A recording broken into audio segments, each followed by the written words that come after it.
Buenas and mananas y duos. Imina 26 na legislature in Guam is back in session after legislative recess. We are back on the second reading file. We are on bill number 151-36 COR. Senator Moylan, you are recognized. Thank you, Madam Speaker. Madam Speaker, I move Bill 151-36 to the bottom of the reading file, Madam Speaker. Yes. Thank you, Senator Moylan. Can you just clarify, is that to the bottom of the entire second reading after the Committee of the Whole bills or prior to the Committee of the Whole bills? Madam Speaker, I'll take the lead to place at the bottom of the session agenda. Bottom of the second reading after the Committee of the Whole bills? If All right. If On that's that the preference, motion, yes. is there any objection? Seeing no objection, motion carries. We're now on bill number 194-36 COR. Senator Rigel, you are recognized. Thank you, Madam Speaker. I move to accept bill number 194-36 COR as amended by the Committee on Economic Development, Agriculture, Power, and Energy Utilities, and the Arts, and substituted on the floor. On the motion to accept the bill as amended by the committee and substituted on the floor. Copies have been passed out to all senators and put on the drive as well. Is there any objection to accepting the substitute version? Seeing no objection, motion carries. Senator Rigel, you are recognized. Thank you, Madam Speaker. I move to place bill number 194-36 COR into the third reading file, and I would like to discuss it. Yeah, please proceed.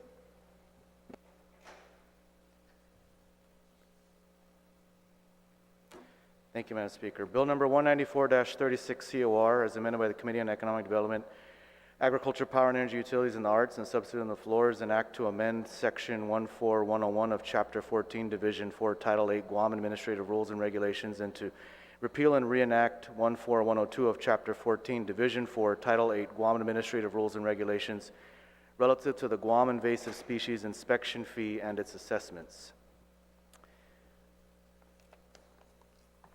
This measure was introduced and it's been substituted based on recommendations made by legal. The substitute version really only includes some technical amendments, nothing of major substance except for Section 4.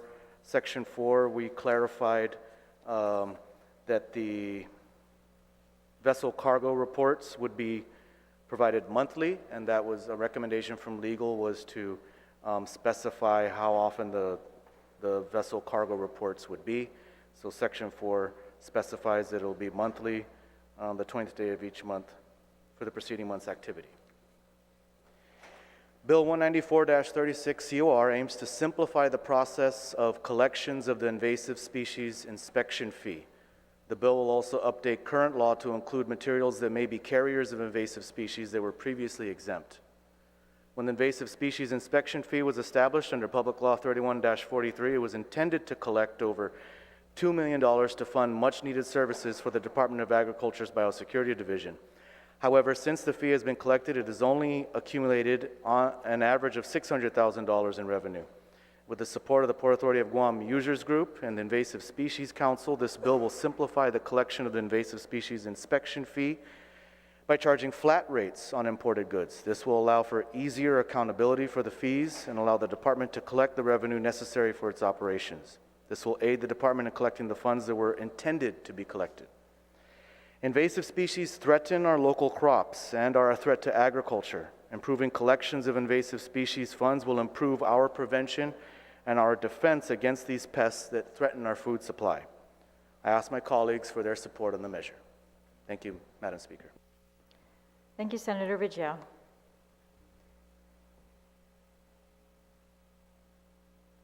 If I may say, welcome back to the Vice Speaker. Good to see you.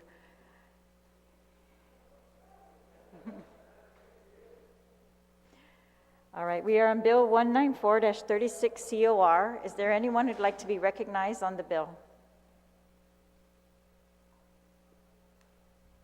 Bill 194. Senator Dueñas, you are recognized. Good morning, Madam Speaker, and certainly I as well am happy to see our Vice Speaker back. Welcome back. Madam Speaker, I certainly rise in full support of Bill 19436, and as the author of the original legislation that created the Invasive Species Council as well as the fund, certainly there was quite a bit of discussion on the original bill that became the public law to create the fund, like I said, as well as the council. And it was anticipated that there may have been some interpretations that would need to be clarified. But at the point, it was important to get this vital program started. I think it's important to note that equally as valuable as the resources to be collected under this invasive species fund for goods coming in through the port is the Invasive Species Council. Because, Madam Speaker, it really is at that level where the plans come together to really use these funds in the best possible manner to protect our island from the damaging and devastating effects of invasive species. Madam Speaker, at the time, of course, we were still in the midst of a very, very robust tourism industry, bustling tourism industry, growing tourism industry, and of course, that is at a pause now. But one of the two main reasons why, and the genesis behind the bill, and I thank that director at that time, Paul Bassler, he approached our office on moving forward on this. It mirrors other jurisdictions, particularly Hawaii, that have very strict laws with regard to invasive species. But Madam Chair, first and foremost, it was to protect our farmers.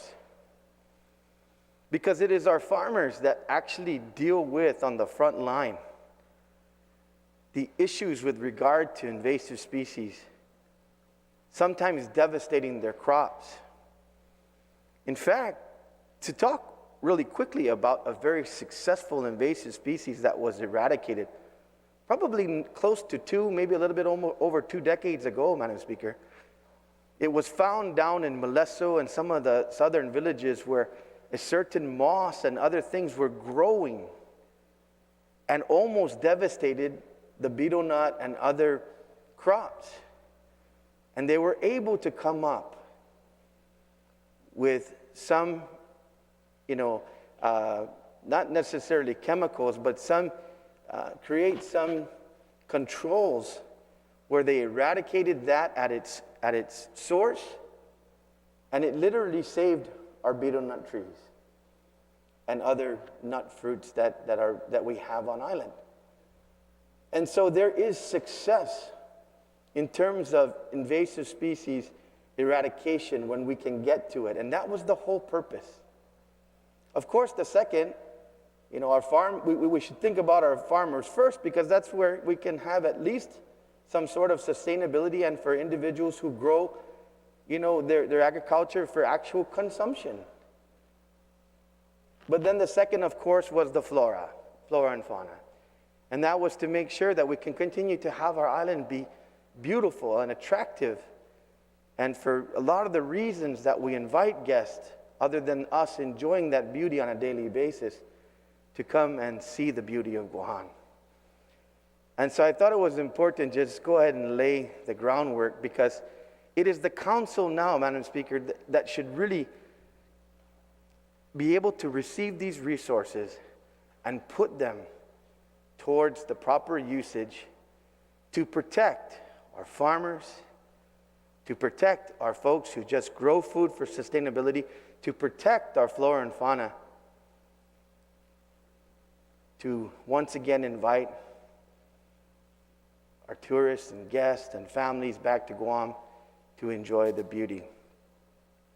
So I support this bill that would take care of some of the anticipated kinks in terms of how the billing would be done, how they would reconcile it with the bill of ladings, and also how the definitions and determinations will be made. I'm so glad the Port Users Group endorsed this after having seen the track record of what's going forward.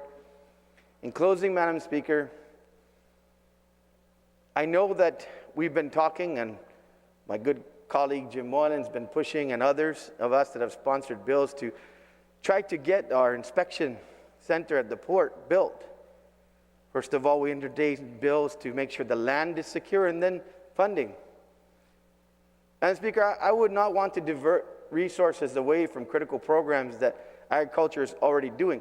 But maybe in some sense, if the true realization of this 2 million plus is realized, maybe in some sense, maybe 100,000, maybe 200,000, can be part of the debt service if we're to go and finance that inspection center. Because that, Madam Speaker, will allow for 100% inspection of our containers and other loads coming into Guam. And with 100% inspection, you're not just relying on the bill of lading, whether it may have an opportunity to have agricultural products or other products coming into Guam, but even as it's being inspected, maybe they say, hey, you know, that's a piece of furniture or art or something that came in a crate that could hold invasive species. Let's pull that over and inspect that.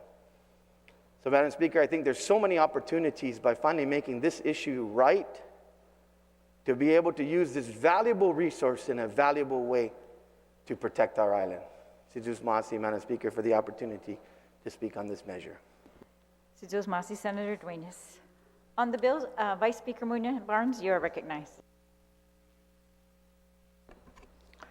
Sidus Masi, Madam Speaker, and Manana Sidus to you and to my colleagues. It's literally good to be home, and thank you to everyone who took the time to wish me and my family the very best and for their continued prayers. I love Guam, and this is where my heart is. So thank you for giving me the opportunity this morning to speak on this bill number 194-36 COR and as amended on the floor. And I want to say, Madam Speaker, that I rise in support of this measure and thank the good Oversight Chair, Senator Clinton Rangel, for continuing to work closely with the Department of Agriculture, more importantly with the farmers and the stakeholders. And as previously spoke by the retiring speaker, the bill does intend to repeal and reenact the section 14102 of Chapter 14, Division 4, Title 8 of GAR for the purpose of updating the invasive species protection fee in the manner as supported by the Port Authority of Guam Users Group and the Invasive Species Council by charging flat rates on all containers and passenger motor vehicles entering Guam, and to additionally assess all materials and goods that may be carriers of invasive species. And when we looked at the intent on the 31st Guam Legislature, and I too know that back then when Public Law 31-43 was being implemented, the support was given for this measure, but it was literally to protect our island, to protect the flora and address the invasive species, and to make sure that we realize that this area was severely unfunded, and what we wanted to do is to make sure that we address these species.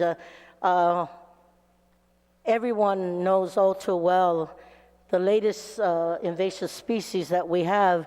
It's literally a nuisance to our residents, right? We've got from the rhino beetle, the fire ants, and the list goes on and on and on. And when we talk about invasive species, we even talk about the I want to say 40 to 60,000 invasive dogs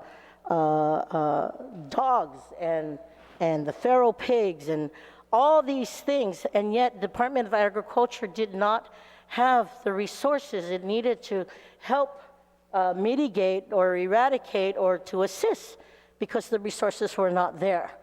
And as I look at this measure, Madam Speaker. I think it becomes a win-win when the oversight chair continues to work closely with all the agencies, with all the stakeholders in the community to make this work. So I definitely support this measure, and I hope that the good author of this legislation will afford me the opportunity as his co-chair to let me assist in the sponsorship here. But I just want to say thank you for giving me the opportunity to speak. I support this measure, and thank Senator Rigel for putting this measure to the fore, and most importantly, for the hard work the Department of Agriculture and the port users do to help protect our island. Sizos Masi and Sizos and Binidisi. Sitos Masi, Vice Speaker Munya-Barnes.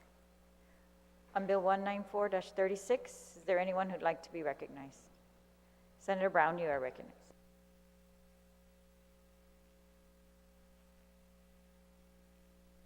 Thank you very much, Madam Speaker. Before I comment on the bill, I just wanted to see if I could inquire a question of the sponsor of the legislation, if he'd yield to a question. Please state your question.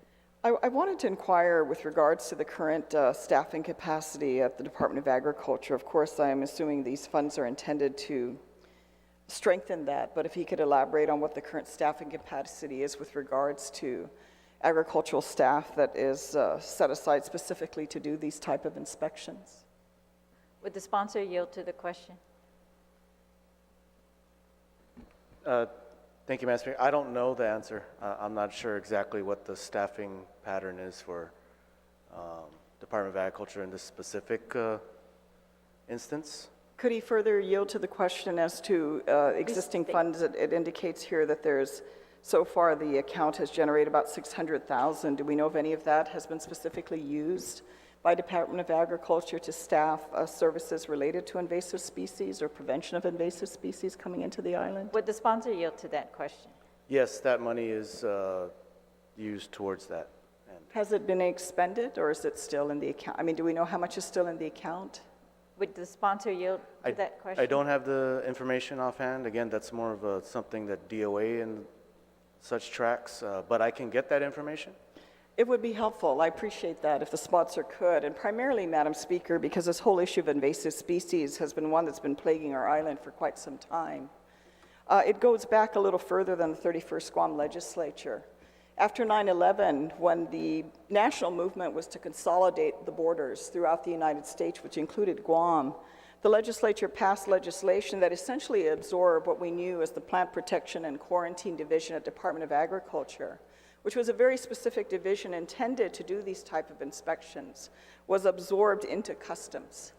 And since then, Customs absorbed the personnel as well as the funding, with the expectation that they would be able to cross-train their other officers at Customs and do these type of inspections. Unfortunately, as time has gone on, even though I'm sure there's been a very concerted effort on behalf of the Customs Department, we continue to see an increase of invasive species into Guam. Part of it also is because the Customs officers have many duties that they're required to address, all the way from dealing with contraband and illegal weapons and other things coming into Guam and requirements with regards to that, and at the same time become plant specialists, for example.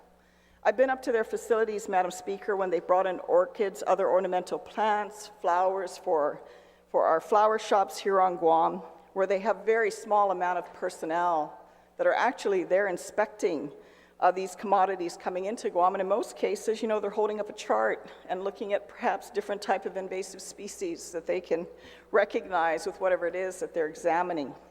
And I think it showed a tremendous weakness, not so much on their part, but because of the circumstances they were put in and being divided to do so many things at the same time. And what we essentially lost was the capability of those that actually had the specialty and expertise of going in and being able to readily identify invasive species. In my 6 years at the port, it was not uncommon when a vessel would come in when an invasive species would be found, particularly invasive spiders. You know, we heard many stories of where vessels have had to be put back out into the harbor because we had numerous inspections. In one case, several inspections by customs officers, only time and time again to have employees at the port reboard a vessel and find that these spiders, for example, were not addressed. And the only thing that customs had down there were 2 officers repeatedly going back on board, clearing a vessel, only to find the vessel was still infected. Our ability to respond, our ability to address, our ability to treat, our ability to eradicate on a vessel is very limited. And not only that, we're not as judicious as we need to be with regards to inspections at the port, with regards to equipment, for example, that comes off. We're not ensuring that the equipment is sanitized, and unless it's caught at the time it's being brought off the vessel and being ordered to be put back on, these things slip through the system because there's not that level of conscientiousness and awareness. We see it every day. The rhino beetle could have been prevented, but we did not have the financial resources, nor was the government responsive. The government was not responsive in a timely fashion to address the rhino beetle. We knew where it was, we knew how to address isolation of it, we knew what it took to eradicate it. But the resources and finances were not there to do it, and hence now it's spread throughout the island. The fire ant was also another example. We knew where it started, we knew how to eradicate it, we knew how to address it, but the resources and finances were not readily available. And so for almost 20 plus years, we've had a tremendous, I don't know, maybe they get a special flight on an airplane or on a ship and they come to Guam. And sometimes we only notice it ourselves, maybe when we're out in the yard and we see a new insect that we're not aware of, and now we see it, or we see the adverse impacts of it, because it doesn't just affect our agricultural industry, it affects many of our other types of plants and even our animals in our community.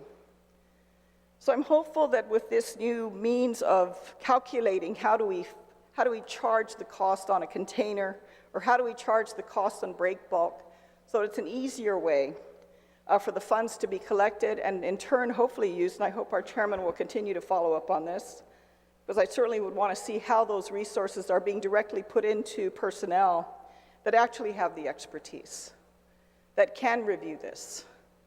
So we're not getting called at 2 o'clock in the morning and maybe somebody shows up to identify what something is or what action needs to be taken. Because we have a lot of work to do. This is an ongoing challenge as we continue throughout the world. We are able to move, as we ourselves are able to move, we're able to move cargo.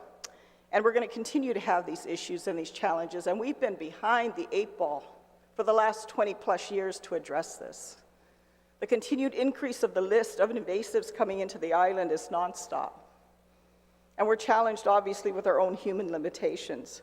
But certainly prioritizing this for the government, putting the key people that need to be there, that have the care and the passion and the understanding to do this job, I think definitely will benefit our community. So I'm supportive of this legislation. I certainly hope the chairman will be able to update us and provide us the information as a result of this particular session, and no doubt the passage of this bill, so that we as a community will have a good understanding of what resources will be put in place, or what resources may already have been put in place, and what we can strengthen. Because if we don't, ultimately the quality of our life will continue to deteriorate. The foliage, the coconut tree, something that we've always, taken for granted growing up on Guam. We never thought twice about it. And look at where our coconut trees are now. What's next? Most of these things could have been prevented. But as a government, because we just don't have the ability to react and respond as quickly and as efficiently as we need to, we continue to see the adverse consequences in our community and in our environment. And this is something we must gear up with. This is not something we get a second or third chance. We see the continued degradation in our community. And if we don't address it, we're going to continue to see more problems in the future. So with that, Madam Speaker, I certainly stand in support of this bill. Thank you for the opportunity to comment. Thank you, Senator Brown. Senator Dwayne, Senator Ridgell. Thank you, Madam Speaker. I just wanted to be able to provide some of that information that was requested by Senator Brown. Okay, please. If I could address that. So the average is about 650,000 annually that comes in, and that is going towards some positions. They've been using it to fund the entomologist, some commodity inspectors. I don't have the exact numbers, but I can get exact numbers. But just to give an idea, entomologist, commodity inspectors, invasive species coordinator, agriculturist 3, and some admin staff. Also a program coordinator 4 that's set in statute by the creation of the fund. So those positions are funded by this. The director, Chelsea Munya-Brecht, says that They're hoping to be able to hire more staff, including a plant pathologist, a botanist, some more agriculture techs, and ag management specialists. And that's what they're hoping. They'll be able to hire some more positions if they're able to get better collections on this fund. Thank you. Thank you for your point of information. Senator Duenas, did you have a point of? If I may, Madam Speaker, I just wanted to, I completely understand. Do you rise to a point of Senator, information, I do or- rise to a point of information at this point, if I may. I certainly do take very much to heart the points that Senator Brown put forward. And I wanted to reiterate as a point of information, as in my testimony, it really is incumbent upon the board, because the whole genesis of the legislation is to bring all of the mandated partners to the table. Customs and Quarantine and Agriculture under the original bill are supposed to be brothers at the border. And essentially, this was designed to strengthen the port, because at the airport, you do also have that capability as well as with their fees as the like, to do the inspections for those commodities coming into the airport. But this was designed to particularly strengthen the port, and all the mandated partners, to include federal partners, are there. So it's the council really, and this body as well, is supposed to receive a report every quarter on the activities of the council. So I just wanted to add that as a layer. We have the power to review those reports as well. Thank you for your point of information, Senator Duenas. On Bill 194-36, Senator Taitigui, you are recognized. Sijus Masi, Madam Speaker, and good morning to my colleagues. Madam Speaker, I stand in full support of Bill 194-36. I attended the public hearing. The only concerns I have was addressed actually in this amended version, so I appreciate the author for making that change to ensure that it's not a double payment, and that's on page 3 of the legislation, striking out and, just to make it clear, it's not a double charge. So I greatly appreciate the sponsor of changing that. My greatest concern, Madam Speaker, is the cost of this and how this funding may affect our consumers in the public. But I was assured by those who were testifying and those who spoke on the bill that this is not really an increase. It's basically ensuring those who haven't paid before will now have to pay, because it's simple. It's very simple. It's per container. And it was ironic that it was mentioned during the public hearing that unfortunately some people have not been paying. So I think that the increase is going to help, especially in this area, protecting our borders from invasive species, and as well as provide the support needed by both customs and agriculture. But Madam Speaker, it was estimated when this bill first came out, not this bill, but the first original bill, the generation of revenue for this was supposed to be a little bit more than what this bill is going to do. So it's going to come to a point that we're going to have to address this. And by addressing this, I mean it's going to come to funding. But I think it's a funding well needed for this island, to protect. Like I said in the hearing, every day when you drive by a coconut tree and it's almost gone, there's one gone. And it hurts, to see that. And it's not just the rhino beetle, but it's other invasive species that have hurt our crops, most especially. We're working on sustainability, and it's very difficult to farm when you have these invasive species killing your crops. So we need to do, if we're encouraging our community, to be sustainable, to grow, then we also need to provide them the protection they need to ensure their crops grow. So I thank you, Madam Speaker, for the opportunity and stand in support of the legislation. Thank you. Thank you, Senator Taitigui. On the bill, is there anyone else who'd like to be recognized? Senator Moylan, you are recognized.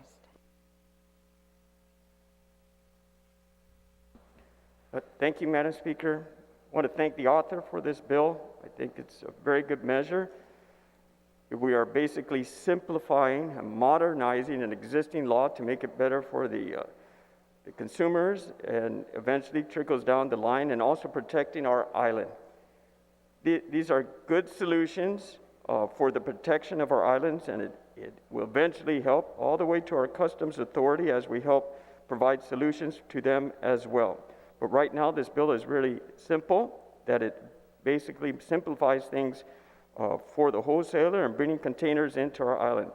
As much as we can to expedite the process of getting goods from our off the ships onto the shelves, it's going to be very helpful, and we can keep our island moving. So I thank the author for this bill, and I appreciate it to be a co-sponsor as well. Thank you, Madam Speaker.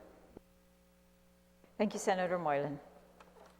On Bill 194-36, Senator Ada, you are recognized.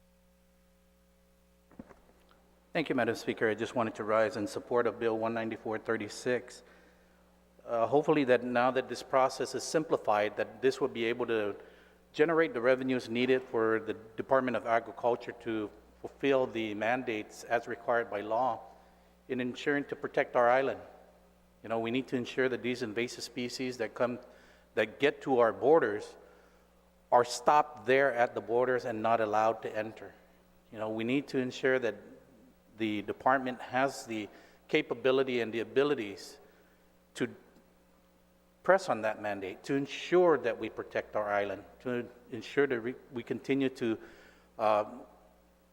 keep those things out of our way, and hopefully we'll be able to generate the revenues that's needed. As you've seen here, that only $600,000 has been generated over the years that this law has been in place.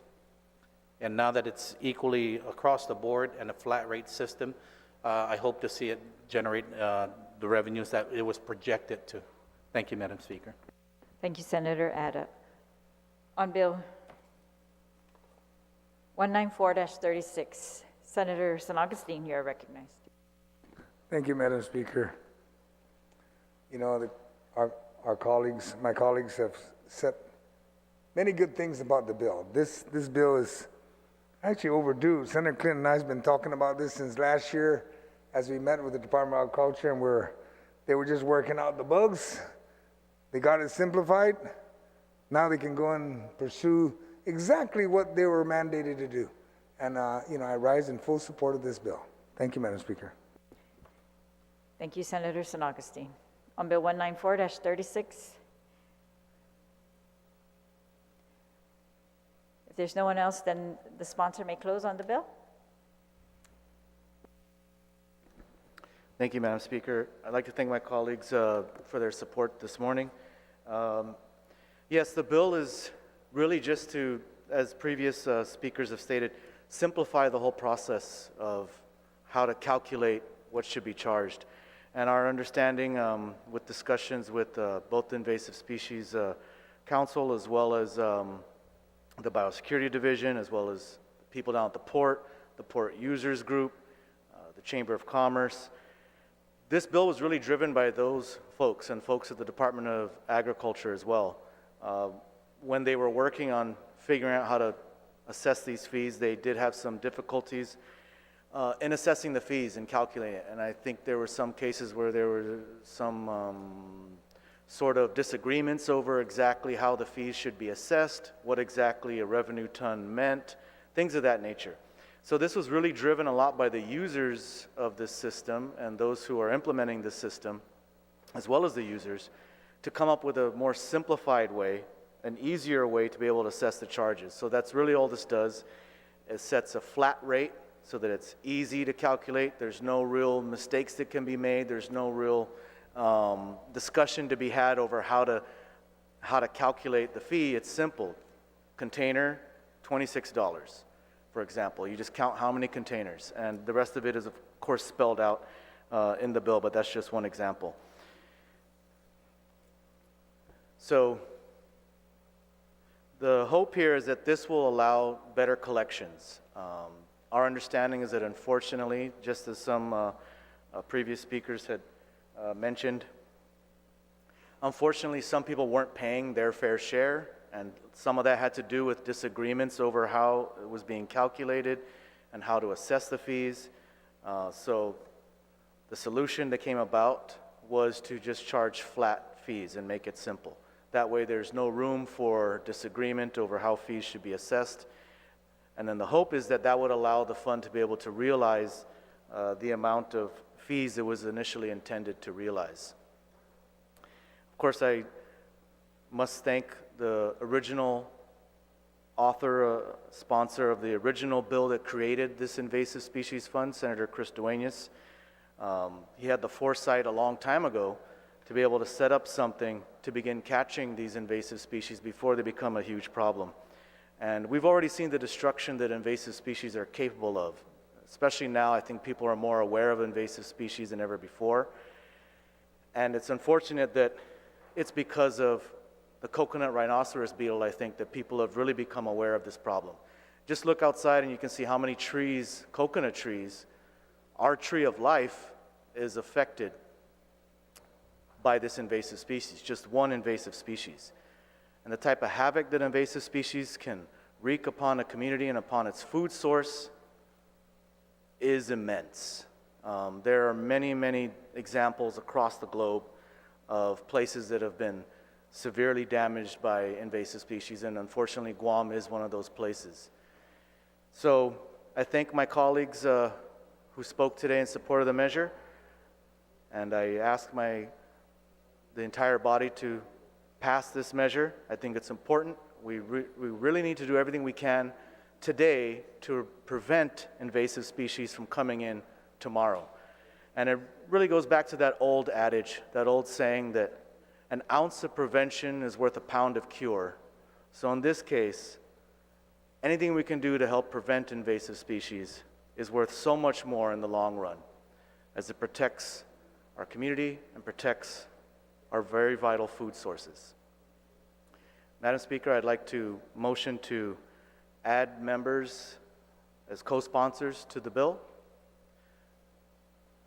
I motion to add Senators Chris Duenas, Vice Speaker Tina Muñoz Barnes, Senator Amanda Shelton, Senator Joe San Augustine, Senator Tello Taitagui, and Senator Jim Moylan as co-sponsors of the measure. On the motion to add co-sponsors, is there any objection? Hearing no objection, motion carries.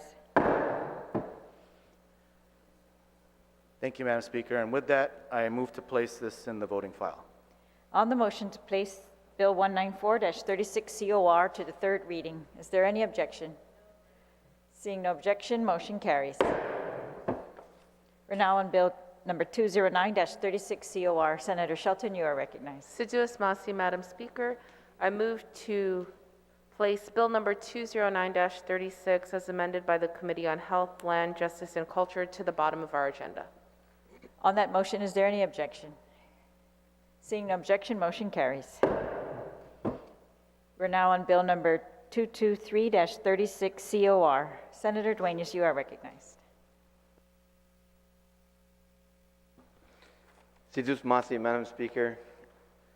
I moved that we accept Bill 223-36 COR as amended by the Committee on General Governmental Operations, Appropriations, and Housing, which is an act to add a new 849.15 to Article 1 of Chapter 8, Title 1 of Guam Code Annotated, relative to designating Route 3 as Brigadier General Ben Bloss Memorial Highway.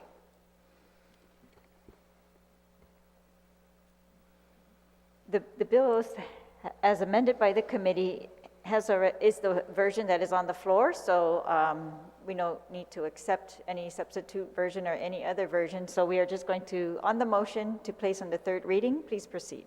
Thank you, Madam Speaker. I was contemplating as having been amended, but excuse me then. So at this point then, I would like to place Bill 223-36 COR, and I've already read the title, in the third reading file, and I'd like to discuss it. Yes, please proceed. Assiduous Masi, Madam Speaker. Madam Speaker, I introduced Bill 223-36 with my co-sponsors, Senator Tony Atta, Senator Frank Blas Jr. on November 10. I think for many in the room, particularly those who have served, November 10 has a very significant meaning. November 10 is the Marine Corps birthday. I believe it's been celebrated for 248 years now, if I'm correct. Madam Speaker, that's also a very important day to me. That's my father's birthday.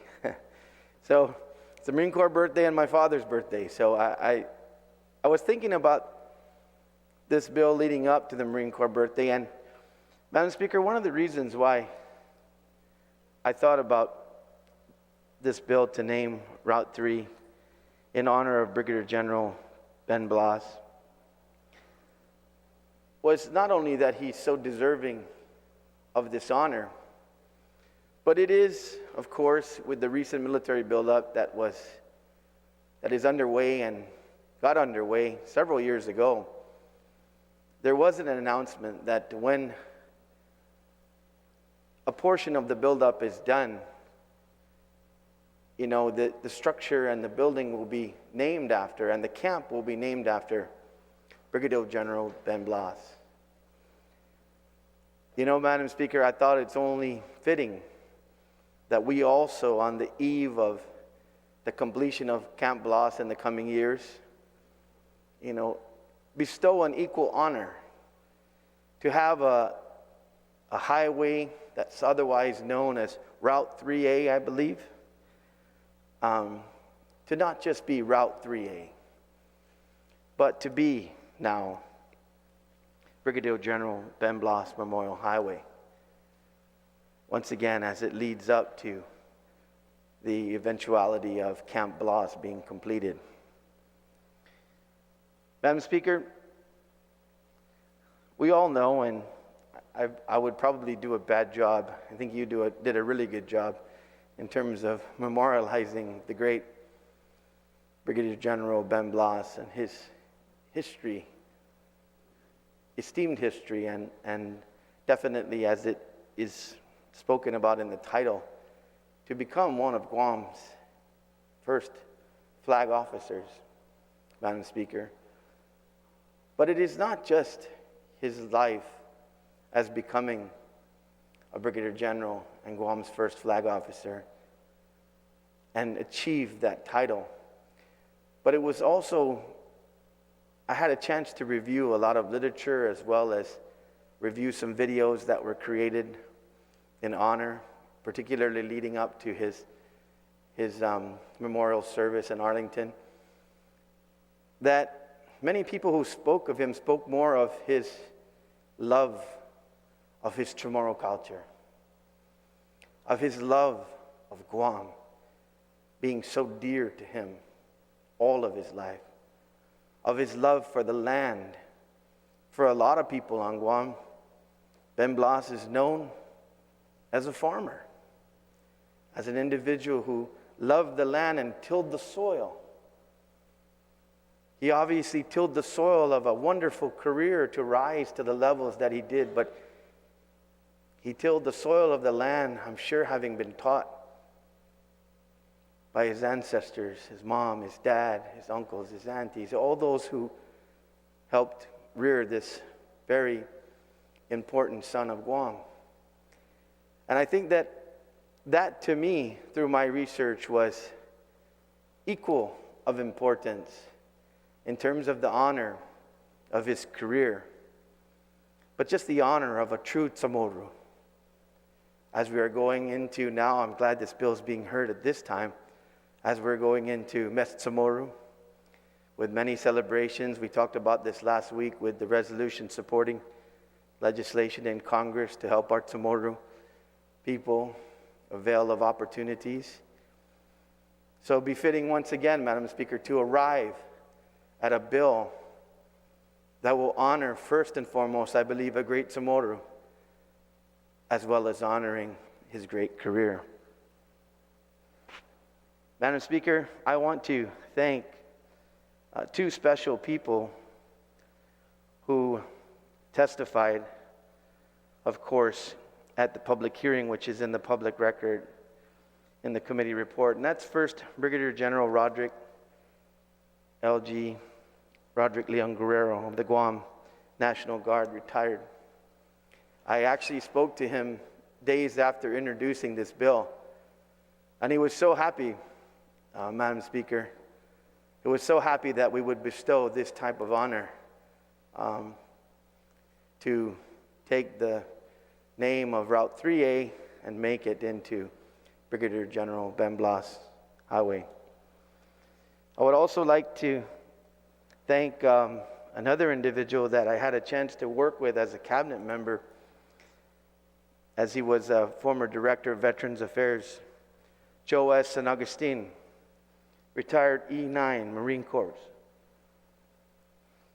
He's affectionately known to many of us as Master Guns. And he obviously, once again in the record as well, and in the committee report, you will read the many organizations that he represents as well are in support of this legislation. So, Madam Speaker, as I close, I know that there was some discussion about the cost, and in the committee report, you will see some discussion about the fiscal note. Madam Speaker, I'm of the opinion that, this is a mandate of Department of Public Works. Now, I know that, we should not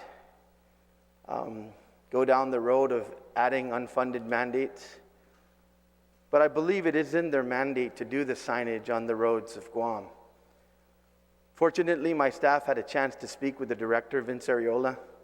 He has sent an email, Madam Chair, to the Chairman on Finance, our good Chairman, Senator Joe San Agustin, and he is in full support of this bill.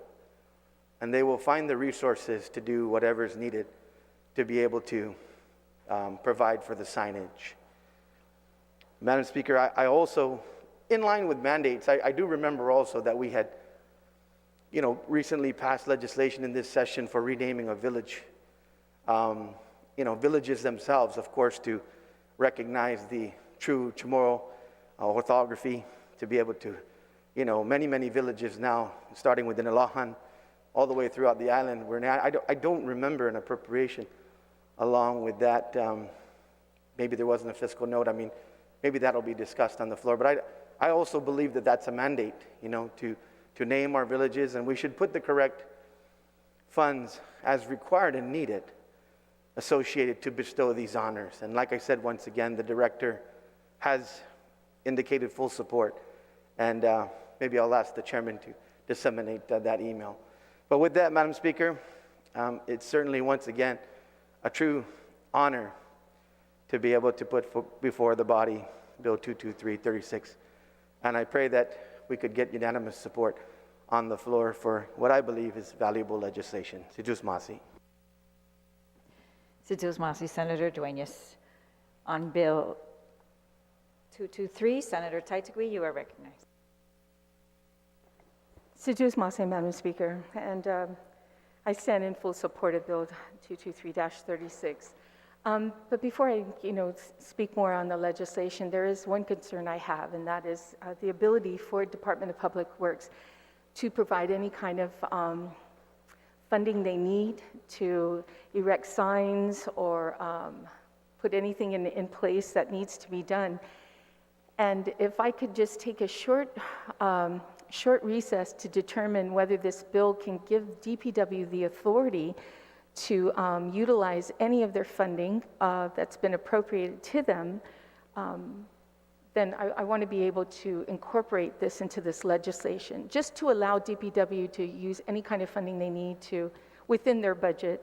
And I just seeking legal's advice on this as well. And if I could just take a minute to find out, but I know that the legislation does not incorporate that. So what does it entail, funding-wise, to have this Route 3 named after him? I'm not sure. But I know it's very minimal, but I just want to be able to allow DPW to use funding to cover any costs associated with incorporating the sign or anything else that's needed. So if I could have 1 minute, Madam Speaker, just to find out if this is. 1 minute recess. Thank you.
We're back from recess. We're still on Bill number 236-36 COR and we are on Bill 223-36. And Senator Taitigui, you have the floor. Thank you, Madam Speaker, and thank you, Madam Speaker, for that recess. Just to verify, I mean, this is important. I don't want to have to see this project be stalled for any reason on appropriations.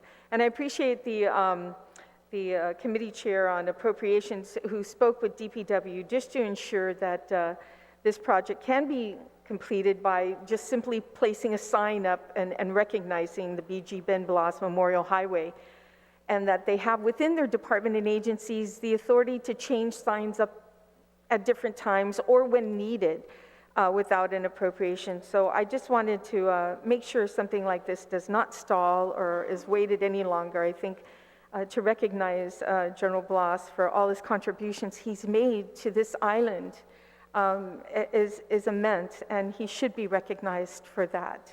So I thank you, Madam Chair, and stand in full support of this legislation. Thank you, Senator Taitigui. On Bill 223, Senator Atta, you are recognized. Thank you, Madam Speaker. I stand in full support of Bill 223-36, and I'd like to thank the author, Senator Duenas, for adding me as a co-sponsor to this legislation. I think that this is just a very appropriate piece of legislation to name this highway after the Brigadier General Ben Blas. He's was not just a general, but also our congressional delegate at one point in time.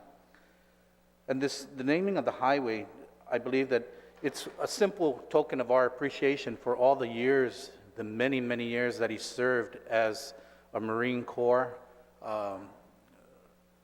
general, and then as our congressional delegate. And again, I ask my colleagues to please stand in support of this legislation so that we can give this simple recognition to General Ben Blas. Thank you. Thank you, Senator Atta. On Bill 223-36, Senator Brown, you are recognized.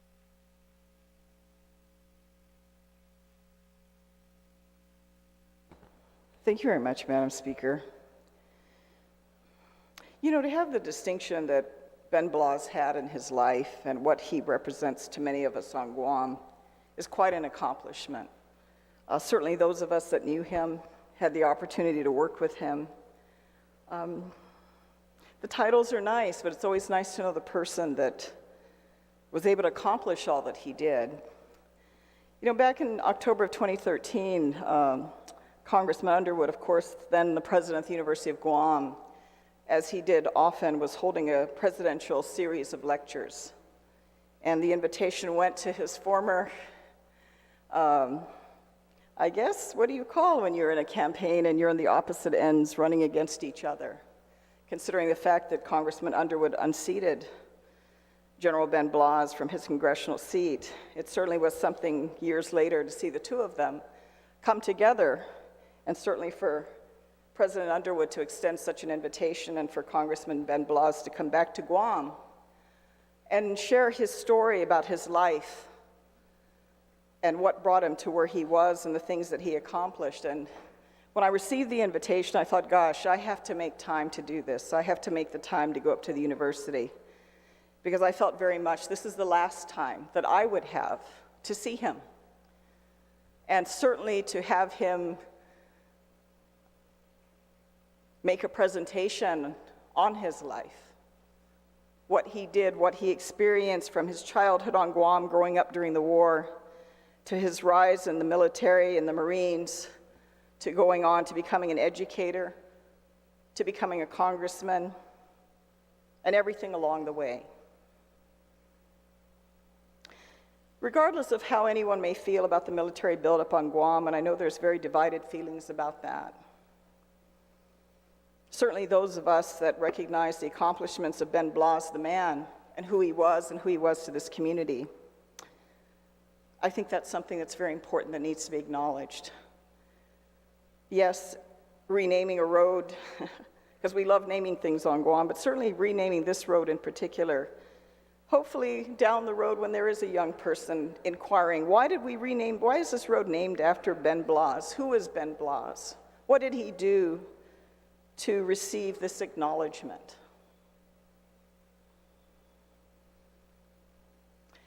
You know, certainly when I was a student at the university, that's when my first encounter of meeting Ben Blas at the time. He had retired from the military, came back to Guam, moved up to Ordot to his family property. Of course, many of us know the Darrow family from Ordot. My Uncle Tommy is a Darrow, and Congressman Ben was his first cousin. He went into farming, and he went into educating, and he taught a number of classes at the university. And I would see him in the hallway. We'd just wave at each other as he did. I'm sure to me, I was just another student. To him, how impressive, this retired general, you know, first of his kind to rise to that level in the military. Certainly, I appreciate that. My dad was retired from a different branch of service in the Navy. But then when he ran for Congress, and then I was at the time working for Governor Atta and staffing the War Reparations Commission, we had the opportunity to go to Washington, D.C. He hosted us as graciously as often our congressional representatives do. I had the time to sit and talk with him, sit and have lunch in the congressional cafeteria. Little moments in your life that you remember your encounters with people that have profound impact simply because of who they are and what they do in their lives. Not necessarily that they aspire to it, but in pursuing the work that they have and in working very hard at it, they make major milestones. And certainly in his career, he definitely accomplished that.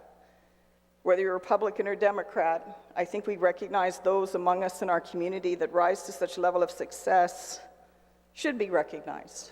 You know, they set the examples for others that come after them, particularly for our young people. Going back to that day at the university, it was a moment. Because even though in politics we can be competitors, we can campaign against each other, it was wonderful to see an acknowledgement mutually, you know, from one congressman to the other, for Congressman Underwood as our university president at the time, and Congressman Ben Blas, even as former competitors, to see them come together, and for Dr. Underwood to include him and bring him here to tell his life story and share that with the community, and certainly to have many of his own supporters and people in the business sector, those that supported him in his campaign, like Phil Flores, Simon Sanchez, that were very much in the forefront of Congressman Ben Blas's campaigns. And just members of the community, elected officials at the time, even Ben Pangilinan, who was there to support and recognize Congressman Ben Blas. It's not often in your life you get to know who you are to the community that you come from. Sometimes we give these eulogies after people pass away when they're no longer here in the physical world to hear what we think of them. Hopefully it's the good things you want to hear. And I think in that moment it was an important moment for him to say what he had to say, what he wanted to say to his community, and at the same time for his community to listen to that and embrace him and appreciate him. There are not many the likes of Congressman Ben Blas. That's what makes certain people special. That's what makes them stand out from the crowd. I think we're honored, very honored, to have him as a part of our island and a part of our history. He's interned in Arlington National Cemetery. I think that completed his full role from when he decided he was going to join the military and move up the ranks till now his place of rest. But no doubt his heart has always been with Guam. His pride has always been with Guam. It's not everybody, Madam Speaker, who has such an ability to articulate. I think of Bishop Flores. When Bishop Flores would give a homily, oh my goodness, you paid attention to Bishop Flores. Nobody after him did I pay the same attention to, because he could get up there in the pulpit and articulate. Congressman Ben Blas could articulate. Impressive for one of our own to get up and command a room and to speak as well as he did. That I find very impressive. Not everybody has that. We can talk. Some voices are very irritating to hear, especially people who don't like. Their voices are even more irritating. He was not one of them. He definitely commanded a presence. This is very befitting. I certainly thank my colleague, Senator Chris, for introducing this. I hope many years into the future our people continue to learn of the legacy left by our congressman, our general, our fellow resident from the village of Ordot, all that he was and all that he invested in his life, and the pride that he brings to us as a people. Whether you agreed with his politics or not, yes, he's a Republican. We embrace him. We're very proud he's a Republican. But overall, he was, more importantly, a son of Guam. And both sides of the aisle have recognized that contribution. For Congressman, for General, for simply Ben Blas, who we're so proud of, and honoring him with this legislation, and certainly recognizing Route 3A as the B.J. Ben Blas Memorial Highway. And with that, Madam Speaker, I hope Senator Chris will also include me as a co-sponsor, because indeed an honor befitting of the congressman, but certainly I'm honored to have had the opportunity to know him and for a brief time to be able to work with him. With that, Madam Speaker, I appreciate the opportunity to comment on Bill 223. Thank you, Senator Brown. Vice Speaker, you are recognized on Bill 223.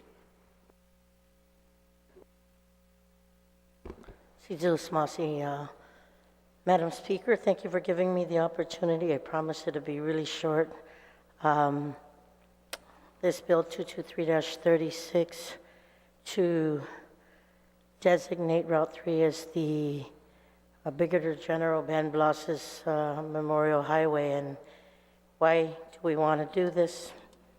It's real simple, to honor General Ben Blas as the first Chamorro to achieve flag rank in the armed forces of the United States, and something that we can do to pay tribute to a man who did a lot for our island of Guam. And any time that we can recognize the work that we as island people do, not just for our island, but for the country, and what we here on Guam have been very patriotic to do, I want to say is a good thing. So, I stand in support of this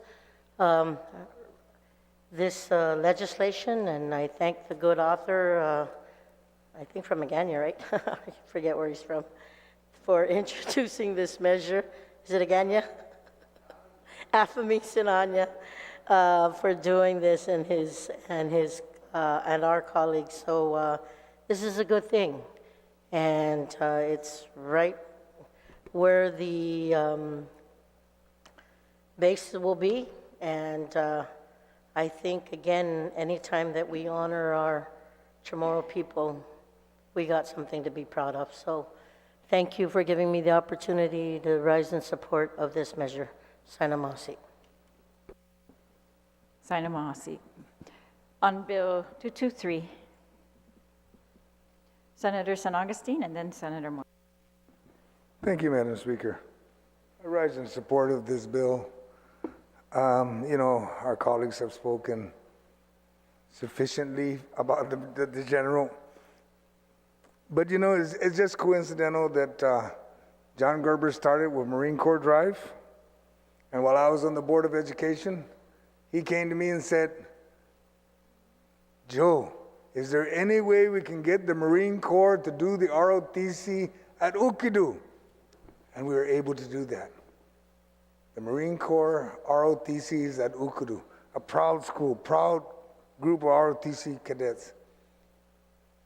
Now to get the road there in front of them, called Brigadier General Ben Blas, United States Marine Corps, perfect.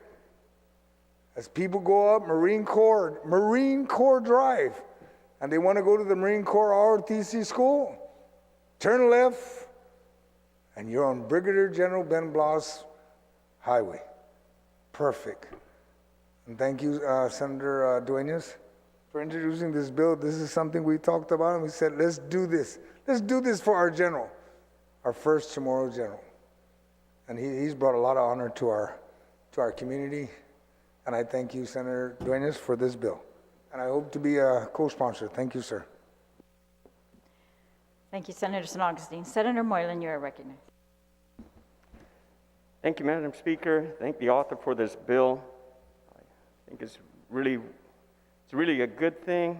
And also in your opening remarks from the author that you did clarify that DPW does support in installing these signs for the cost that it needs to at your opening remarks. So I thank you for that.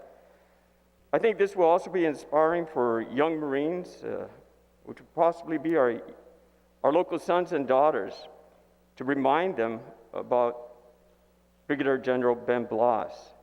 Coming out of Camp Ben Blas, naming the road there Ben Blas, intersecting with emerging to Marine Corps Drive.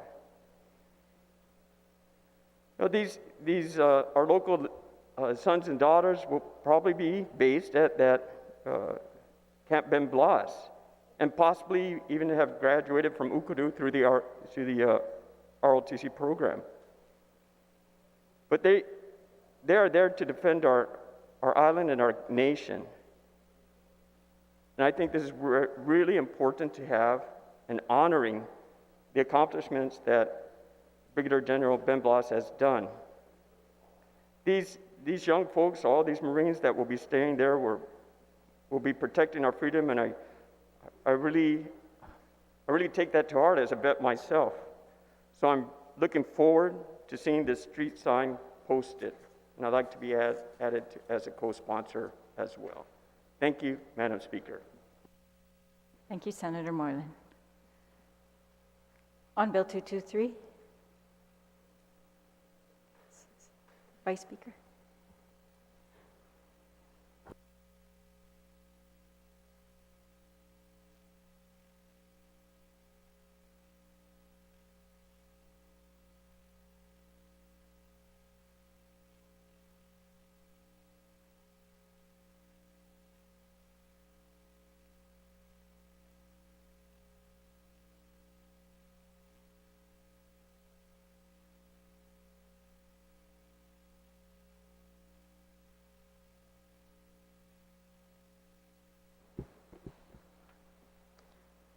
At this time, I will recognize Speaker Therese Terlai. You are recognized on the main motion. Please proceed. Thank you, Madam Speaker. Again, so I told you I haven't said that in so long. Welcome back to you, Vice Speaker. I stand today to recognize the late Congressman Vicente Daru Cruz Blas and support this bill to rename highway that we currently call Route 3 in his honor. The late Congressman Vicente Cruz Blas is an icon that represented Chamorro resiliency and drive, who worked to promote and preserve Chamorro culture and political autonomy. We remember his advocacy for the people of Guam and his books and recognition throughout his life of the struggles that those in his generation faced and continue to face today. He made a point in one of his books, and I quote, "Today, the destiny of Guam is held in the hands of its own people. Its leadership consists primarily of its own sons and daughters." Rightfully renaming and celebrating his legacy, we ensure that our history is remembered and that those who may pass will remember the late Congressman Blas, his generation, what they went through during the war, his decades of service to the Chamorro people and to the people of the United States. I have some excerpts here, and I want to give credit. Some of them come from Guampedia in an article written by Robert A. Underwood. There's also a newspaper article that I love, written by, in the Pacific Daily News, that was written in 2018 by Dana Williams and Manny Cruz. I just want to take the time to read some excerpts, because I think it's important that we just give full credit to the whole human that he was, and we are so proud as Chamorros. Of course, he became the first general officer, flag officer in any branch of the armed services who was from Guam. He served 3 overseas tours that included Osaka, Okinawa, and Vietnam. Blas noted that his most satisfying tour was as commanding officer of the 9th Marines. In a life full of twists and turns, Underwood wrote, it was units of the 9th Marines that apprehended him and a friend in July 1944 during the battle for Guam. And during his military service, he was twice awarded the Legion of Merit, the Navy Commendation Medal, the Bronze Star, and the Vietnamese Cross of Gallantry. And of course, he was promoted to Brigadier General, United States Marine Corps in 1977. Became a role model for young men and women on Guam. There's some quotes that I think he's famous for. So in hearings on the status of Micronesia, he admonished the Bush administration representatives that, quote, "We are guardians, not guards of Micronesia," unquote. And in response to a New York Times editorial supporting statehood for the District of Columbia, Blas explained Guam's situation, and he ended his plea for dignity and recognition for Guam by stating, quote, "We are equal in war, but not in peace," unquote. We've heard these words, I think, we in our generation, because these words have been used by congressmen since then, congressmen and women, to remind us.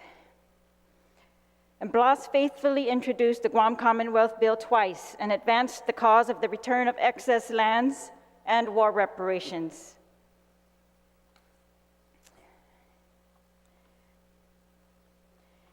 Blas wrote a part in a book commemorating I think it was the 50th anniversary of the liberation of Guam. And so I quote again, he said, "We had been told for generations, for example, that should we join the Navy, we were worthy to serve as servants, as stewards. My generation began to ask, and why not officers? There was no reply. And so slowly at first, and then with accelerating force, we set out on a quest to achieve our self-determination as a people, economically, culturally, and politically."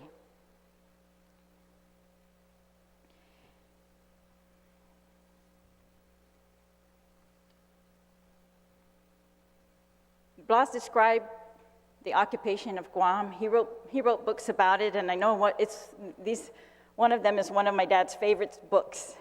And so all of the kids, we read it because my dad loved it so much. But I know he and his friends would even talk about it because it must have captured for them their experience, what they went through. And one of the things that Blas wrote in his in that article was that once the Japanese invaded and occupied the island, conditions were harsh by any standard. Civilians were forced to work and provide for the Japanese while being deprived of basic necessities. They suffered punishments and indignities at the hand of occupying forces. We clearly saw and keenly appreciated the basic choices of life between freedom and bondage, justice and oppression, hope and despair, surviving and perishing. It just still moves me. But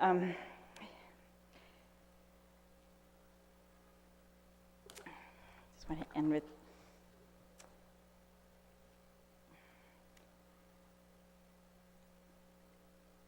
Blas, Congressman Blas noted that in that article for the 50th Liberation, he noted that the Spanish who colonized the island and claimed it for themselves never asked the Chamorro people what type of relationship they wanted with Spain. When the United States took control of the island and when control was regained after the war, no attempt was made to determine what type of relationship the people of Guam wanted. Quote, "We must wonder why the colonizing forces never asked this most fundamental question.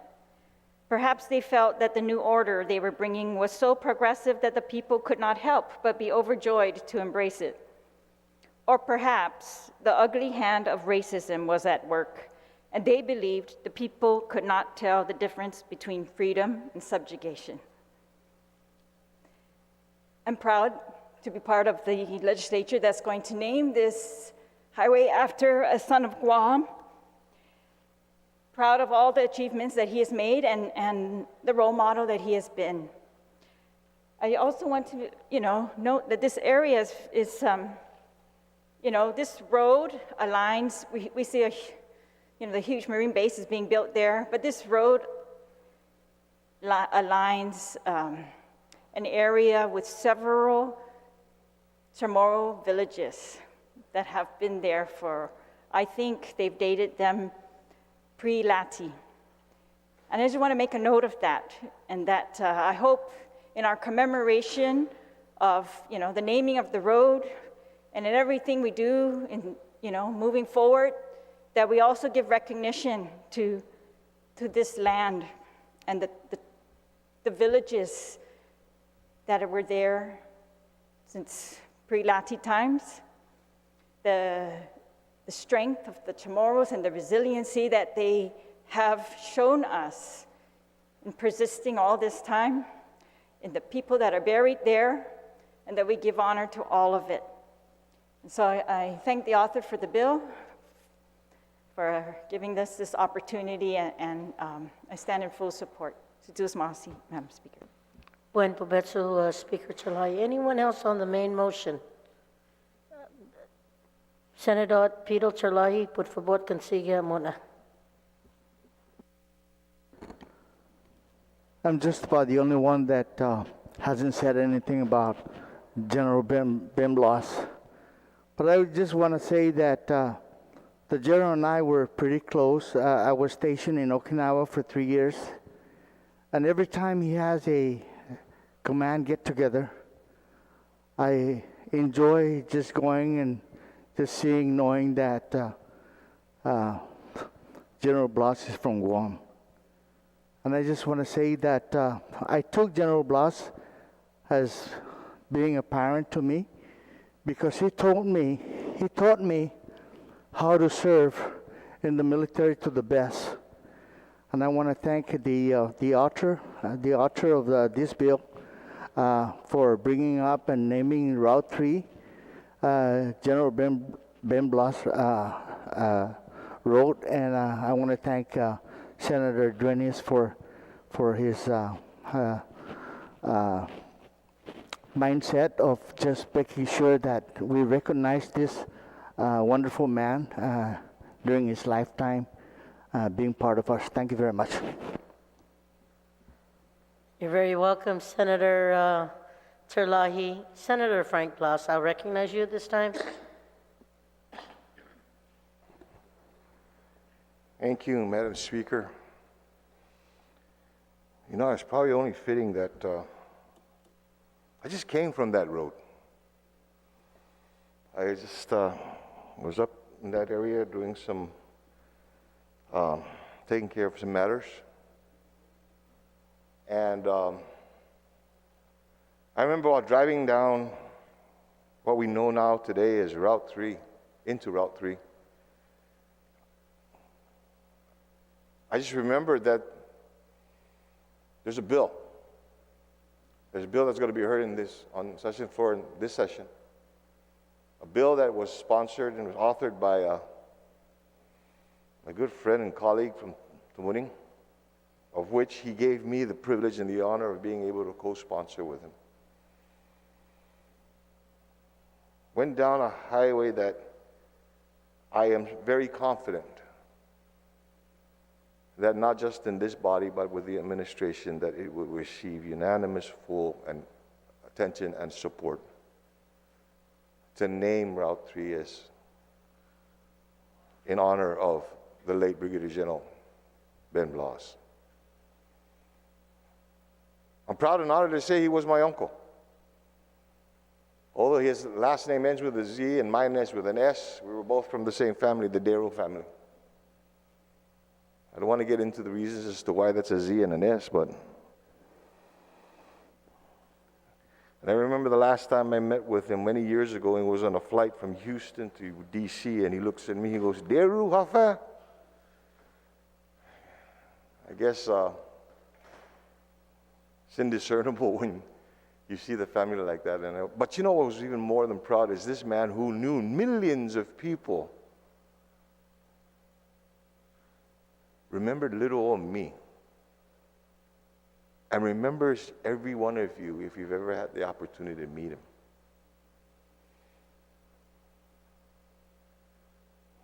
He was a man amongst men.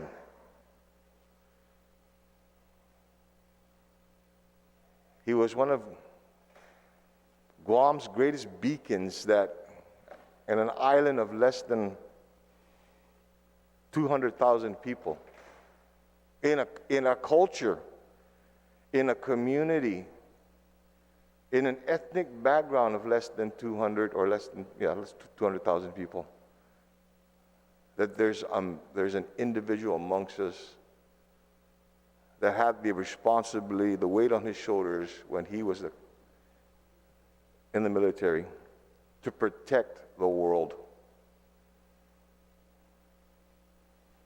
Not many of us can say that in our lifetimes, or any lifetimes.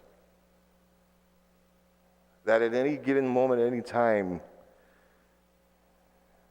you have the responsibility of humanity. That was General Ben Blas. That continues to be General Ben Blas. I want to read an excerpt of the book of our Real People, Real Faces, our first edition of the Guam, honoring our Guam War survivors. We had asked the general at that time if he could contribute to this honor, and his family at that time because he was ailing. And he gave us that privilege of being able to take excerpts of his quotations. And one of those excerpts, one of those quotations I found very profound and I'd like to be able to recite here. So in faces of survival, their cause endures. Quote, one thing is certain, the resiliency and tenacity that saw the people of Guam not only endure, but overcome the horrors of World War II and the occupation will continue to assert themselves and serve as a beacon to the world to show what a people dedicated to their ideals and traditions can achieve. I found that very profound in that, not in just in the war, not in suffering that was besieged upon our people and continues to be, and we can probably say, continue to be besieged upon our people, that we continue to endure. We stand up. And that's what he wants us all to do, and that's what I think that in dedication and renaming this highway is going to continue to serve, that we stand. That we stand as a people amongst a world community and say, we are here, and we're not going anywhere. And we're going to endure. Whatever you throw at us, we'll endure. We're resilient. Earthquakes, typhoons, pandemics.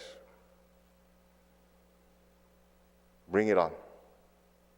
Because we're tomorrow. That's what Ben Blas says. That's what in our small gesture of gratitude, of remembrance, of honor, that's what it means to say yes, to vote yes on renaming Route 3, General Ben Blas Boulevard. Thank you very much, Madam Speaker, for the opportunity to speak. Thank you to the author, Senator Quiz Jr., not just for the privilege of co-sponsoring, but for putting this bill together and presenting it to the floor. Thank you. Thank you, Senator Blas. On Bill 223. Sponsor may close on Bill 223.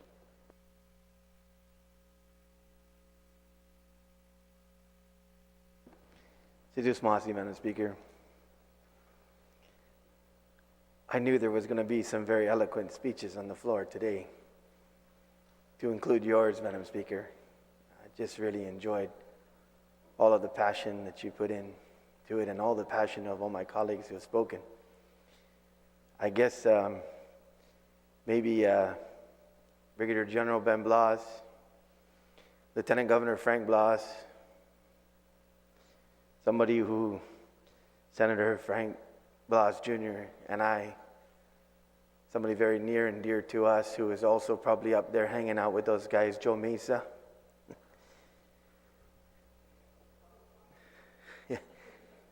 You know, Madam Speaker, I was planning to use the closing to recognize his congressional office because Joe Mesa is very close to a lot of us Republicans, actually to senators in general, even yourself, Madam Speaker. But I wanted to just say that in coming together as a people, you know,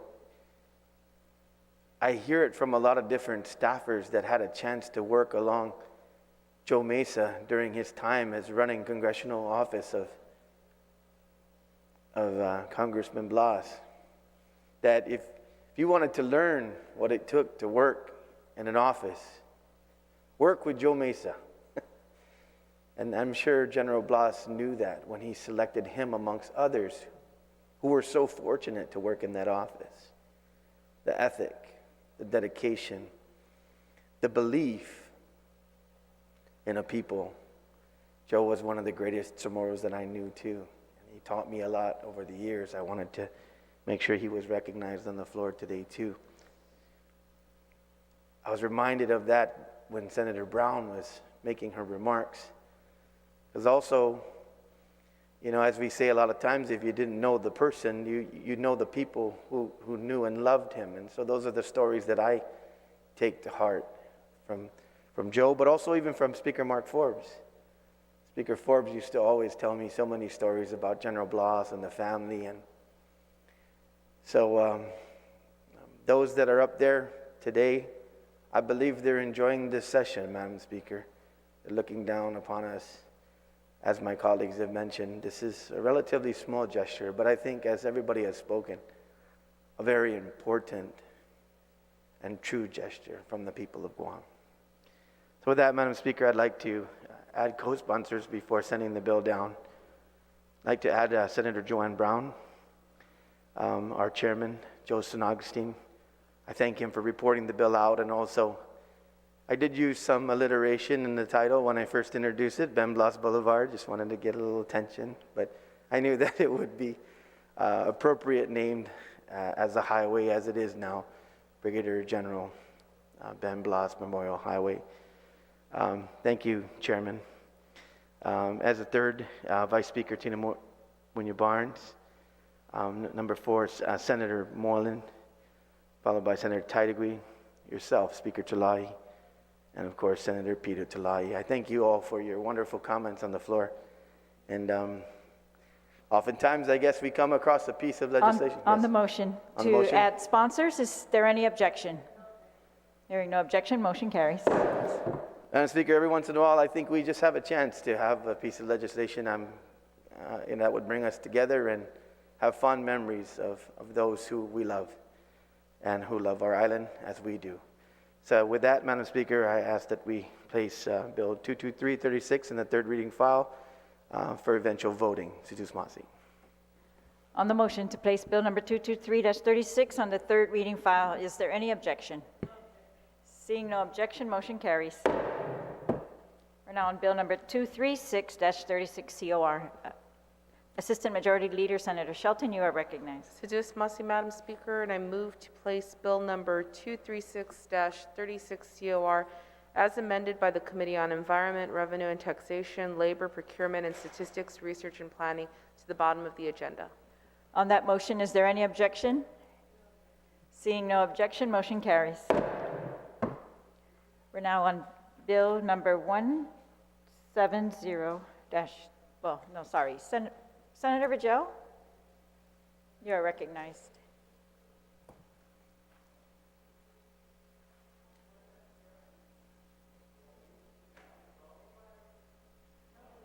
Bill 17, Senator Rajal, you are recognized. On your notwithstanding motion?